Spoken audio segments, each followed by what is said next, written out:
ఓం గణేశాయ నమః. వినాయకుడి పూజ అంటే చాలు ఒకటే హడావిడి. పూజకు కావలసిన పత్రిని సేకరించాలి, మామిడాకుల్ని ద్వారానికి తగిలించాలి. అంతటితో అయిపోయిందా? పూజ త్వరగా అయిపోతే అమ్మ వండిన పిండి వంటలన్నీ రుచి చూడాలి. అసలు ఇంతకీ వినాయక చవితి ప్రత్యేకత ఏంటో తెలుసా?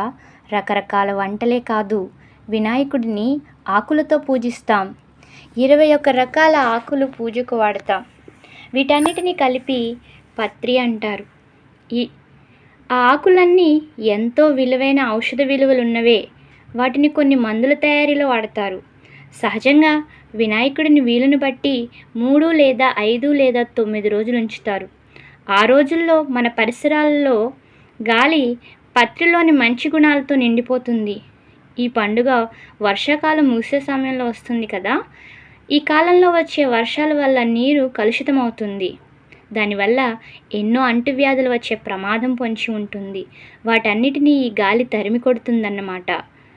కాబట్టి ఈ ఔషధ గుణాలు ఉన్నటువంటి కనీసం మనకు అందుబాటులో ఉన్న ఆకులతో వినాయకుడిని పూజించి మంచి ఆరోగ్యం పొందాలనే ఆశయంతో కొన్ని ఆకుల్ని మీకు నేను పరిచయం చేస్తున్నాను.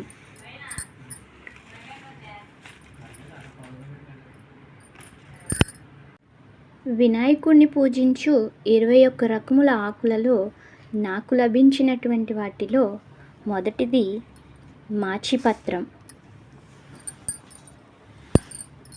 రెండవది మారేడు దళం,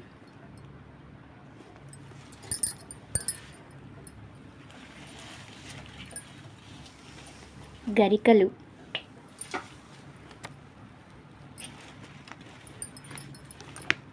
ఉమ్మెత్త,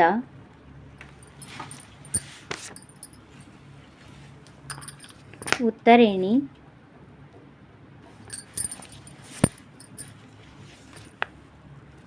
తులసి,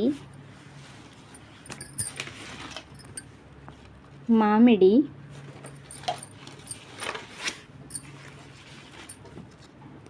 గన్నేరు,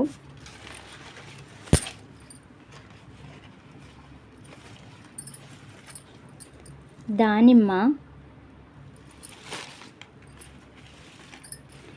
వావిలి,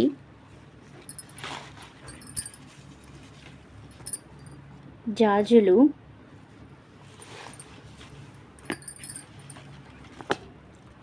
జమ్మి,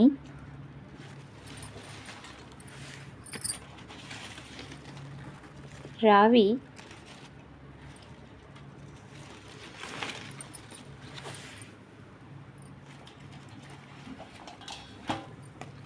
మధ్య పదులుగా ఇక్కడ మర్రి ఆకులు, తెల్ల జిల్లేడు,